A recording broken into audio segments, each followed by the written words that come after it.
So upon arriving at SønderjyskE, we've kind of realized just how much of a challenge we actually have on our hands here. The squad is completely ill-adapted for the tactical style that we want to play, and we have a lot of work to do, but on the plus side, we have what could potentially be one of the best youth intakes I've ever seen.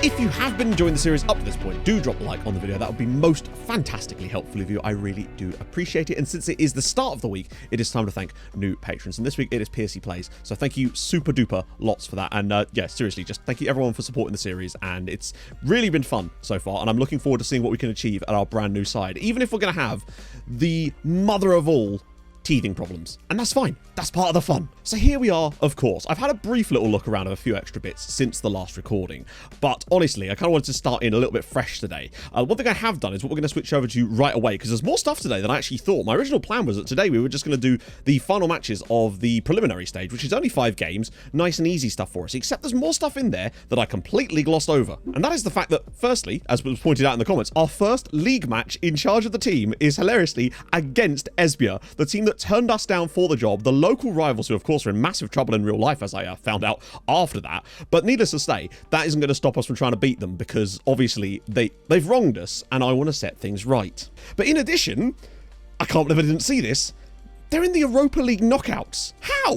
How are we performing this bad? I suppose it's possibly part of the reason why we're performing so badly in the league. The fact that we're 10th in the league, but managed to get through a group that had Celtic and also Skamrock Rovers in it as well. But yeah, Celtic came bottom of a group with us in it. So clearly there is some quality here. We just have to get the best out of the players. And that's what I'm hoping we're going to do today. Although I don't see us getting past Red Bull Salzburg anytime soon. But that's fine. That's later. But this is what I have been looking at. I tried to basically, obviously our tactics are in now, and look at what we could do with this team. I've obviously had to switch the striker roles back over. You'll see why in a minute. What we could do with this team to actually get the best out of the players we currently have with the players we have available, basically. And this is what I've come up with. Not obviously subject to change. We will see. So firstly, as much as I think Esben Bang is just going to be an absolute busted flush for this team, and we will try to move him on as quickly as possible, because I just don't think he's going to be able to watch him now be an absolutely prolific striker. But I've switched the striker roles back over, so Carlson can play on the right because he's got a strong right foot and no left foot at all. Bang at least has a reasonable left foot with his decent right foot too, so I feel like he'll at least be able to cope there. But a left-footed striker would be very nice in this system if we could find one. As for the midfield, this is where things got a bit odd. So Abid is the guy that, of course, we looked at, one of the best players at the club. But the problem with Abid is that he's more of a ball-playing midfielder, sorry, more of a ball-winning midfielder. And the issue with that, quite simply, is that we don't have any right wing-backs at all at the club, and Nordic Abid is the only guy that can kind of play there. So despite his lack of crossing, I actually think he could do a pretty solid job as a right wing-back for us in the meantime, even though he doesn't have a left foot. Sorry, doesn't have a right foot. He is very much a left-footed right wing-back, except he's, yeah, maybe even an inverted right wing-back. I don't know. It's not really perfect, honestly. Not good at all. The question then becomes where Yalonen plays. Now, I feel like he has to play in the advanced playmaker role because he just lacks the fortitude to play in the centre for me. So I feel like, for me, he has to sort of sit in that Rakic role, does Konsti Yalonen. There's a lot of contract issues up for grabs too, so this team could be under a huge amount of stress today. Basically, it was more of a square peg situation here. So this is René Ilse. He's basically been forced to play possibly the other midfielder. Now, he could technically play right wing back, actually, the more I look at him, and I do wonder if maybe that would be a better use of our time. Quickly train him up to play there, and that way we can move Abid back into the midfield and he could be on the left hand side instead, so we've actually got them on their correct feet. And now that I look at it a bit more, I do wonder if that might actually be the play to go for instead. So hopefully if he gets more familiar there, I think with that extra crossing ability could be really key, although he does lack any tackling ability. So in fact, now that I've come to think about it, we're going to switch those two over. You can see how Ilse is ill-equipped for that role, but I do think he at least actually has the quality, and we'll learn that role fairly fast. As for the left side, that's kind of made a decision by itself. Preben Storley, of course, the winger really, is going to have to fill in for that role for the meantime. And the back line with Gorda on the left, because he's got a very strong left foot and he can actually cross a little bit, so good for a wide centre-back. Rolandsson, strong left foot, but doesn't have any crossing ability, so it makes more sense to play him in the centre. And then Musavi on the right-hand side, because, well, although he can't cross, he is the only right-footed of the centre-backs that we currently have. And then obviously Solberg in goal. And I feel like that's probably what we're going to end up going into that first game with. Now, obviously, we've got the rest of the transfer window to go up to the end of January. However, as you would have seen last time, but if you missed the last episode, this is our situation. I tried to move a little bit of money over into the wage budget situation, and then I got cashed in those clauses, but as you can see, it's made sod all difference, of course. So I think the opportunity to sign anybody during this window specifically is going to be very, very unlikely, certainly on permanent transfers. Now, that doesn't mean that we might not be able to scrounge up a loan or two to really pad out this team with just a little bit of extra depth to cover us over for the rest of the season. But really, given that the board don't have any expectations on us this year, I think our main plan is just don't get the team relegated, kind of go from there, and a complete and absolute rebuilding job in the summer to make this team the way we want it. And if we get the scouts out now, by the time the summer comes around, hopefully we'll have found the players that we want and start doing a job like we did at Tromsø. That's really what our plan is from now on, I think. So the 64 players currently listed available anyway from a wingback perspective, potentially for loans anyway. There's this guy, Sokol Rushiti, who is a Kosovan right wingback, and that could be the problem. It's a case of, would Napoli let us have this guy? If they would they be letting us have him cheap? I mean, in all honesty, yes, they actually would. 10% of his wages they would want us to pay. £750. I know there's the playing monthly fee in there too, which actually, how much would that be? It's the equivalent of about 2k a week. The question is whether we would actually be able to afford it, but I do wonder if it's just worth trying to get a loan in here quickly, sort out that right wing back spot, and then just kind of go from there. But is a striker honestly a bigger use of our time right now? I might just... Oh, wait, hang on. No, they want more money than that. Wait, what? You're witnessing an idiot. So, no, that's not what's happened at all. 10% is not the amount they want us to pay. They want us to pay a lot more than that. We're just not allowed to offer it. That's right. Okay, so that's the maximum amount I'm allowed to offer is £750 a week for a loan signing. I think we're kind of screwed as far as transfers at this point, for the moment anyway. On the flip side of that, though, there is this man here, Rene Esperson, who does have a left foot. He is a pressing forward still, allegedly. However, he can finish. And he's quick. He has not a lot of great other ones, but I wonder if he's the sort of signing that we could maybe do on a loan. I don't know. He's only 17. Are we really going to trust that? Only other option I see here that's sort of vaguely applicable is Tunç Uluhan of Besiktas. Again, left-footed. Maybe can finish. Maybe can compose. Don't know. I mean, he's either Mozart or me. That's really the range we're looking at here. Yeah, they would, but they want an absurd amount of money again. This is going to be an extremely tough window. An extremely tough window. And I get the feeling it might end up going back in for that guy from Midtjylland, honestly. So it turns out I was a little bit wrong. It's actually 450. The board won't even let me pay them enough money. Just that all they want is his wages. In fact, I don't know if it's even that much. And I still can't. The most I can offer is 425. We're not going to sign players with that kind of budget. That's just, this is the top flight in Denmark. I can't sign players on £400 a week and expect them to be starting 11 quality. Oh dear. Okay, so that's going to put the kibosh on that. We'll obviously keep looking at players and trying to build up a scouting knowledge for the summer. And if anyone comes up, obviously we'll try. But I suspect that we might end up finding ourselves starting the second half of the season with exactly the same squad. This youth intake better be bloody good now. Of course, that comes at the very end. So, ooh, okay. Hopefully we're tactically sound, right? This is the expected points table for the season. You know I love this chart because it is quite useful. We're 4th expected points as well. That was with the old system. So, yeah, they've underperformed by quite a lot. Points-wise, goals-wise, and goals against-wise. It's kind of just back when we got to Tromsø kind of situation. But on another note, Vile, look at this. Minus 13 points from where they should be. That's kind of mad that they're actually supposed to be above Ranas. But there you go. And yes, I have been trying to work on pronunciations. So bear with me. I'm getting there. And, I mean, as far as contracts go, this is where we're at. I have a horrible feeling that we might not be able to extend some of these. But SønderjyskE needs a contract extension. His contract is up at the end of the year rather than the end of the season. But let's have a look. Wait, they'll let me offer him 10 grand a week. Is that really what I want to do right now? Let's see what he wants, shall we? £20,000 a week. £20,000 a week he wants. Well, I mean, there's no way I can't wangle that. Like, offering him 10 would have been an enormous stretch from where he's currently at with us. That's going to be a big problem. Matos is fairly old, but also very good. Let's see what he wants. He's on 4k a week at the moment. So if I could just get a 1-year extension on his current contract deal. Okay, that I'm actually okay with, because it's a 1-year extension, basically at the same rates that he's currently on, with an optional extension for us if we want to go further. So it won't cost us any money. I maybe could have tried to get it down a little bit, particularly as he has no caps, actually. That would have been maybe a sensible decision there, but I don't really want to go back on it now because that can sometimes make things worse, and we kind of just want to get him done. Sturley on the left, who's on 3.8k a week. And he wants me to more than nearly double his wages on a 1-year contract for someone who's 29. Oh, dearie me. I mean, to be honest, the sooner we get a lot of these players out of the club, the better at this rate. I'm just going to offer him out and see what happens. I think the quicker we move on getting rid of Espen Bang, the better. One of the other issues we have, because we haven't played any games yet, we don't know who's actually going to play well in our system and who we actually want to keep.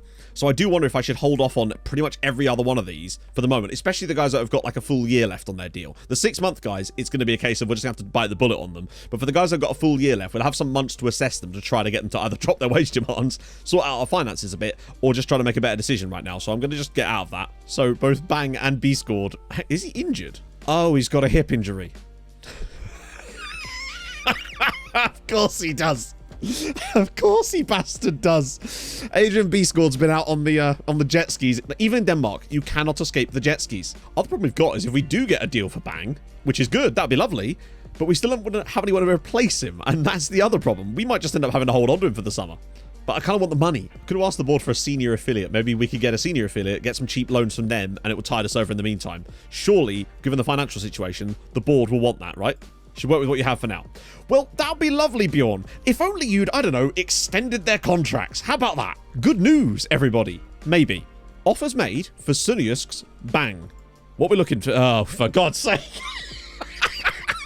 This is fine. This is fine. If he does agree, which presumably he will, to join one of these guys, maybe we can hit them with the buy now option and maybe get like 100 grand or 2 out of it, maybe? I don't know. It's unlikely, isn't it? Let's be honest. So that's fantastic. Matos has a new deal. There you go. A piece of good news, finally. An old man has got a new contract, but that's fine. Jose, I'm going to build my team around you, bud. Might just ask Tromsø if I can loan Steinberg Johansson from them or something. You never know, right? Wait, what? Free trans... How could you? I literally just thought he was still at Tromsø. Right. In you come on a trial. What on earth were they thinking? Letting this man go on a free shambles of a club, honestly. So Steinberg Johansson's in. I already know what he's like as a player, and I trust him. And honestly, if he wants to come in and actually will join us, he's got good finishing, good composure, he's fairly fast, he's got an okay left foot. It's not quite what I was looking for, but you know what? If he's released, he's released. Let's see what he wants. Okay, really patient agent is Steinberg. So let's just see. That's a 1 year... What's with the 1 year deals again? He wants 3.3k a week. Actually, technically, it's a 1.5 year deal, I suppose. But it's a 2.5 year deal. It's 2.9k a week, I realise, but that'll obviously be offset by the Espen Bang money. It has got a yearly wage rise, but it's minor. And he's got an international cap clause, but he's Norwegian. He's got a minimum fee release clause, but we had to, I think, in order to get him to the club. I think we kind of just have to do this. And we get to bring a Tromsø guy with us. So I guess there's a little bit of niceness there. Okay, a potential piece of good news. Helsingborg are out of their absolute minds here. They want Samir Pereira, who is 29, on a lot of money on a fringe player contract. He's that defender that can't defend or tackle. Sorry, can't defend or, like, go forwards, really. He's basically just good for one thing. And the problem is he can't mark. Actually, his marking's okay. Yeah, he can't head a football. And he can't cross. And he can't dribble. I would be very excited about that. In fact, if I could bump this up to... Oh, do I get greedy here? Let's try it. Come on. £750,000. It's 500k up front, followed by another 750. We could work with that money then, and we'd be able to maybe sort the wage budget situation out, perhaps. Yes! Steinberg, you Wait, what? Oh, God, he's suffering. Stop it with the hip injuries, man.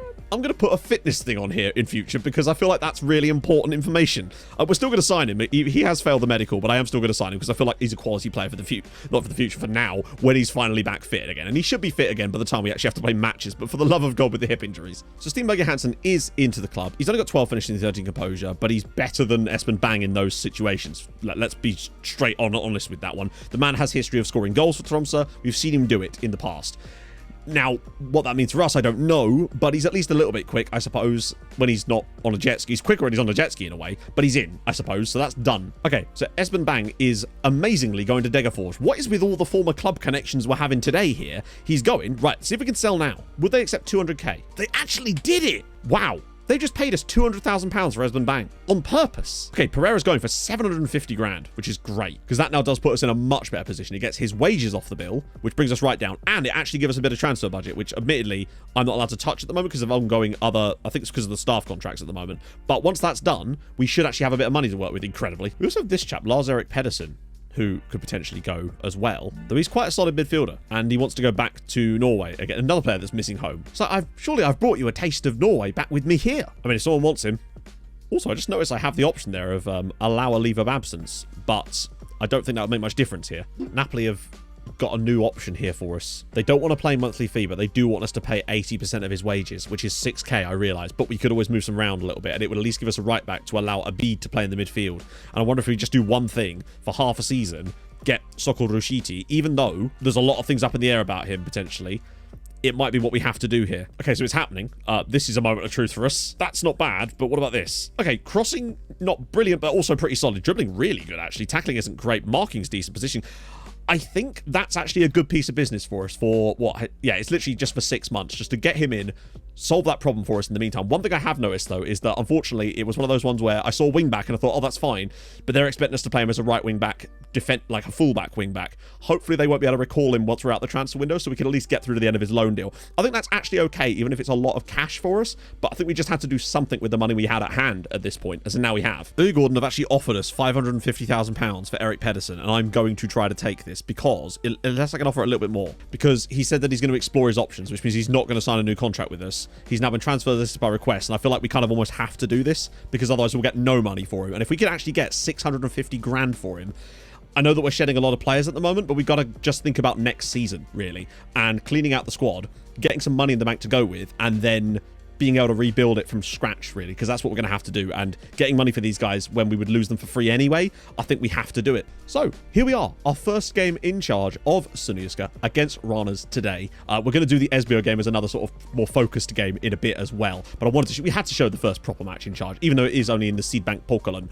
But it's to give us a chance to put out a squad today and see who's capable of actually playing for us and see how they do against one of the worst sides in the league. Although I must admit, we don't feel like we're much better than that ourselves. We do have Red Bull Salzburg midweek, but what more can we really do? Yeah, I mean, we literally let me turn on the B team in the under-19. It's just we have some options at least. Players still getting used to their roles in this at the moment, but Rashidi can slide in. Abid and Matos is what I wanted. Jalonen, Carlson, and Berge Hansen, I guess it'll have to be, really. And actually, the back... Oh, Nielsen, really?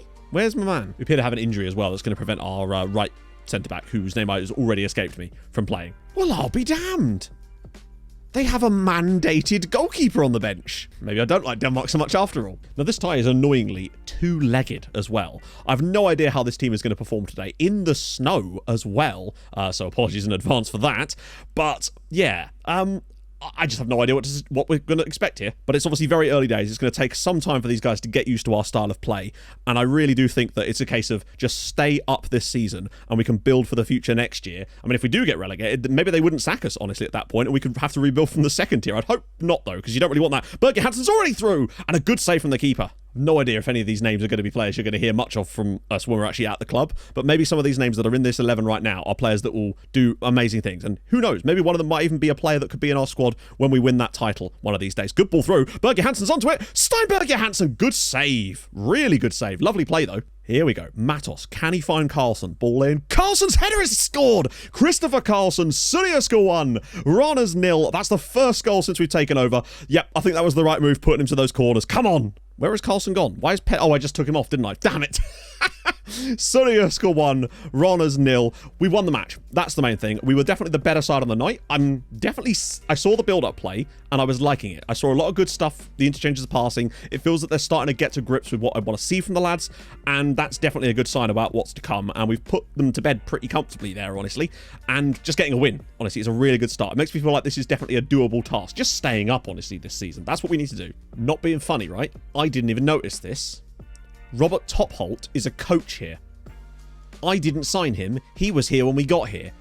That's a little bit worrying. The lads are kind of getting into this at the moment. Ball across and it's a goal. It's offside, I think. I think that's miles offside. I think Rashidi was offside. But if it's not, then it's Berge Hansen's first goal for SønderjyskE. Maybe. It's awarded! SønderjyskE 1, Red Bull Salzburg 0. How was this onside? Rashidi times this run to perfection. It's a gorgeous first-time ball, and Steinberger Hansen's first goal for SønderjyskE comes in Europe, of all places. 1-0. Maybe he was the right signing after all, and he can completely restart his career here. Storley with runners. One of them's Abid. Pops it back across, and Steinberger Hansen scored another one. It's 2-0 inside the first 8 minutes, and Steinberger Hansen, the new lease of life that this young man needed, is here, and he's got a brace on his European debut for us. Straight back to us again. Musavi, nice to have him back in the team.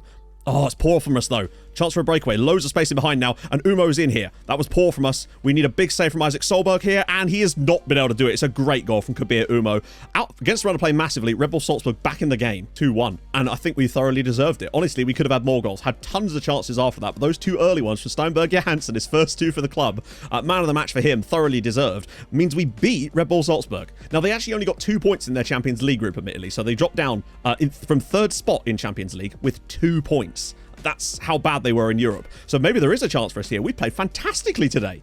2 wins out of 2 so far, but this was a much, much better performance than the one against Rana's was. So, our first actual league game in charge of the club is away against Esbjerg in the derby. The team that turned us down against the team that got lucky and got Kalle Forsberg through that door. Now, the main thing is we've got that 5-point gap to Rana's. That's really what we just have to maintain for the rest of the season. I mean, it'd be lovely if we put on some insane run and managed to get into the top 6, but I think, you know, with what, is it a 6-point deficit? And a goal difference one to go with it. I think that would require some absolute miracle work. We'd have to basically win all 5 matches. That just isn't going to happen, is it? But it's nice to dream, right? And you're not going to believe this, but who should be in the back line for Esbjerg? Why, of course, it's Thomas Blad. Oh, God almighty. If nothing else, the one thing we do have on our side here is the fact that we have now won back-to-back matches since taking over, which is nothing more than a morale boost for the guys. And they bloody well deserve it because they've put in some real good effort lately, and I think that's been shown. Now, whether we're capable of doing that in the derby against Esbjerg in a game that I am incredibly desperate to win is a different matter entirely. But if we just didn't lose, really, because the league matches are what really matter to me right now, and just getting a few wins out of those final 5 league games before the cut-off is going to be fascinating. But if we could win here, I think, oh, lovely flares there too. Ilse with the delivery. Carlson's there and he scored. Christopher Carlson on the end of it, and in the derby, it's Esbjerg 0, SønderjyskE 1, and Christopher Carlson. That's going to be a hell of an avenue for us this season, I sense. I mean, it's almost like there was a top 4 side here, and they were just in an absolute dire strait. So we do have to bear that in mind, that we've essentially taken over a side who were predicted to be a sort of top 5, top 6 side, and we're actually probably good enough to be 4th place based on that as well. Traore's through, and an immediate equaliser for Esbjerg, though. Pathé Traore. There'll be some old footage of that floating around, but it's 1-1. Patient build-up from Esbjerg, and we know how difficult that can be for us to defend sometimes. Linda, particularly with these lot. Oh, yeah, Jacobs is through, and it's now, wow, in the space of barely anything has happened, it's 2-1 to Esbjerg as Gregory Jacobs puts them in front. Yeah, we've just been torn apart there, lads. Come on, head in the game. So we need to start scoring some goals, really, because at the moment, they are looking a bit all over the shop. Lots of space now for Cure to come through to make it 3-1, and he's done exactly that, and it's Esbjerg 3, SønderjyskE 1. Okay, right then. We might be in for a bit of a fight on our hands this season. This is concerning. I'm going to be honest with you. I think 3-1's a little harsh. The fact that they've been able to score 3 times off of that is actually kind of mad that they've been so clinical in this first half. I don't think we've even been that bad. There's a bit benched. Oh, hang on. Maybe back post, perhaps? Ball in. Jalonen! Blocked! And Berg Johansson's shot hits the post. Oh, that was a good chance. The pressure's coming onto them now. Carlson pops it through for Ilse. Round the side for Matos. He has to finish. He doesn't finish. It's a great save. Pops it round the side for Matos. Musavi pops it through. It's a lovely run from Ilse. Can he score this time? And he does. Great work. Rene Ilse. It's Esbjerg 3, SønderjyskE 2, and we deserve to be back in this match. Can we keep going? Why have you left the ball? Well, it looks like it is going to be Esbjerg 3, SønderjyskE 2. We gave it our best. I think that we were unlucky to lose that, honestly. I don't think they were good enough to score 3 goals, but they took the chances, and we missed a few. That Steinberg Johansson hit off the post was, I think, the turning point there. Ilse got us back into it, but it wasn't quite enough, so we lose our first game in charge in the league. The flip side of that is with Rana's winning away at Brøndby, that now pulls them to within 2 points of us, and that's going to matter when it comes to the second half of the season, because I'd say that any chance we had of getting top half now has firmly gone, as we now move 7 points from it, and ironically, it's Esbjerg that now move into that spot. That kind of stings a little bit, but that's fine. We move. Let's see what we can do over these final few matches of the first stage. Anybody on the end of it, maybe. Matos! It's in. It's given! It's given! It's Red Bull Salzburg 0, SønderjyskE 1, and it's Matos with this weird strike. He sort of just gets underneath it here and scoops it. And I think it's because Berg Johansson's trying to head it and has missed it, but it doesn't matter because it's 1-0. Ilse, now we've got bodies making some good runs for us, potentially. Can we go with the early cross, maybe? Nope, goes to the byline. Ball across, and it's drilled in at the near post by Konsta Jalonen. It's 4-1 on aggregate, and surely SønderjyskE are heading through to the next round of the Europa League, out against all the odds. Out wide to Ilse. Can we drop it across for another one? There's a free man. Completely unmarked here as Matos pulls it back. It's a chance for Storley, and he's scored. It's 3-0 to SønderjyskE. They've been throwing bodies forward, and now we've scored a third one on the break there, and it's Storley of all people. 5-1 on aggregate. 3-0 away from home. The first goal actually was credited to Steinberg Johansson, so it must have hit him on the way through, hence the reason for the offside call, or rather the lack thereof. But it's his third goal of the tie in there too, and then Jalonen and Storley wrapping it up for us as they threw a lot of bodies at us towards the end of this game, but it wasn't enough.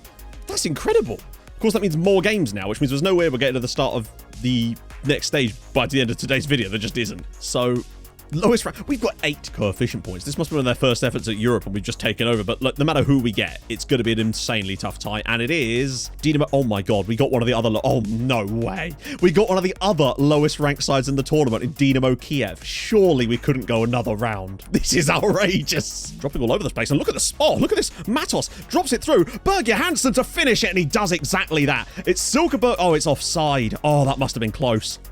No VAR here in Denmark, I don't think. Oh, there is VAR. There is VAR in Denmark. Okay. And it's awarded. There we go. Berg Johansson with the goal. Can he take him on again? He has. Slips it through for Berg Johansson. Can he get it back to his right foot? Yes, he can. And yes, he can. Incredible. This man is just a completely new player. It's 2-0 to SønderjyskE, and both goals have come from Steinberg Johansson. Doing a really good job today. This is definitely the best I've seen us play. Karanadze round the side. Carlson's through, and he slots it home brilliantly for 3-0 SønderjyskE. This has been phenomenal from the guys. They're really starting to look like the team I think they could potentially be. And this is without a squad building yet. Tons of bodies on the edge of the box. Karanadze is one of them. Finds Matos. Out wide for a bead. Could he turn it inside for someone? Maybe? It's just a very congested area, and it's scored. It's Jose Matos, and it is 4-0 to SønderjyskE, and we deserve every one of those goals. What a performance. Well, I mean, there you have it. 20 shots on target. That was outrageous. Storley on that left-hand side, because I know he's got no defensive qualities at all, but because his attacking qualities are so good, he is just unplayable at times on that left-hand side. I wonder if we just have to start looking at wingers, even if they can't tackle very well, and just retraining them. But also, another brace for Steinberg Johansson. There's 5 goals he's already scored for us too. What a performance. That moves us up to 9th place in the league. Back to 5 points clear of Raunas, which is the main thing. Still 6 points away from AGF. It's not entirely beyond us, but I think it's pretty much beyond us. I think our plan really is just to... I want to finish 7th. I think that's now our new plan. Now that I'm seeing how well we can actually play, I think this club is good enough to finish 7th this season when all is said and done, and by a comfortable margin, hopefully. Get some lots of goals for Steinberg Johansson, just sort of settle into this team and start looking for what we really want to do. Plus, we've still got Europe, incredibly. I feel like every now and then we get a nice little bit of passing play, but we just aren't quite capable yet of stringing the passes together as much as we were before. Jalonen's made the run, though. Jalonen scores! SønderjyskE 1, Dynamo Kiev 0, Konsta Jalonen with the goal that gives us the lead in the second round of the Europa League. Unbelievable. Well, in the end, 1-0 to SønderjyskE, but we could have had more. We probably should have had more, and it's incredible, but they just keep looking very, very good. Rashidi was phenomenal in this game. Storley had to go off, but still, we look good for Carlson. Can he get the return pass? Look at the build-up. What a ball. Ilsa's in behind. He's on his correct foot, just has to dink it, and he does exactly that. Rene Ilsa, 1-0, and it's thoroughly deserved again. We are fantastic at the moment. It almost feels like we've just got a top 4, top 5 type of squad that are just languishing. Tries to work an angle. Oh, he's all the way through. Brilliant work, and Carlson heads it over the line. It's 2-0, completely deserved. I know we've not played any of the big boys yet as things go, but it doesn't matter. We're getting the victories on the cards, and that's what matters. 2-0. Abid digs one up, and Gorda's there, and it's 3-0. 3-0 here against Vile, admittedly bottom of the league, but you've got to win them. Oh, over the top now. Erlenschläger's through. It's a lot of work here for Solberg, and he is unable to complete the save, and it is 3-1. Vile's score. Knocked down brilliantly. Could we grab another one, perhaps? Lovely work. Oh, great work. Mahler now. Great first touch. Great finish. Great goal. Sebastian Mahler. SønderjyskE 4, Vile 1. Great result. I mean, that was almost as good as the one away at Silkeborg.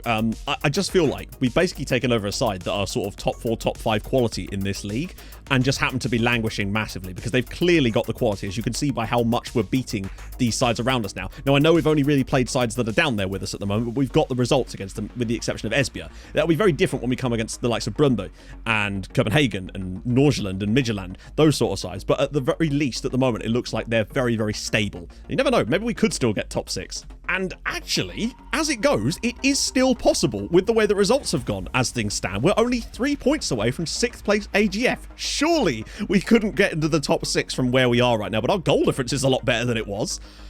Surely not. Rashidi takes the throw. Quite a rotated side in places today, unfortunately. We have a little choice, but Ilsa is on the end of it, and it's Rene Ilsa with the goal. 2-0 on aggregate. I think we've deserved it. We deserve to win by more in the first leg. Come on. We know who's good in these positions. It's Steinberg Johansson, of course, but never mind, because Ilsa's made another great run through. Could he fit it? He's gone round the goalkeeper. Rene Ilsa. What a midfielder he's been for us so far. 2-0 here. Second goal of the night for him. What a brilliant lead from Steinberg Johansson. He's got options in the box. One of them is Ilsa. One of them is Carlson. Oh my goodness me. If this turns into what a goal. Jose Matos, and it is 3-0 inside half an hour. We're actually playing better football than I've seen us do even at Tromsø at times. These guys, those two midfielders. Back out wide. Ivankno. Into the box, and it's a good goal actually for Nikita Mativiv. Gets one back for Dinamo, but it's 4-1 still on aggregate. Around the side again. Oh, wow. Lovely pass across, and it's 3-2. And Dinamo are back in it somewhat with a couple of minutes to go. Well, there we go. 4-2 on aggregate, but we flew out the traps in this game. But then they had some great chances on the stroke of half-time. They had a lot of chances in this game, and I think we were very fortunate to win it on the night. But again, great work from Ilsa and Matos. Well, here we are for the draw. Unexpectedly, I admit, but let's just see who we get, I suppose. Bilbao Athletic Club. That's, I mean, it's not easy, is it? But it could have been harder. Who do we get in the next round if we were to get through? I'll tell you what, if we got the winner, potentially, of Djurgården Villarreal, go on, give it to us. If we knocked out Athletic Club, we'd get to play either Djurgården of Sweden or Villarreal of Spain. This is outrageousness. There's actually a route to the final again. Imagine if we won the Europa League.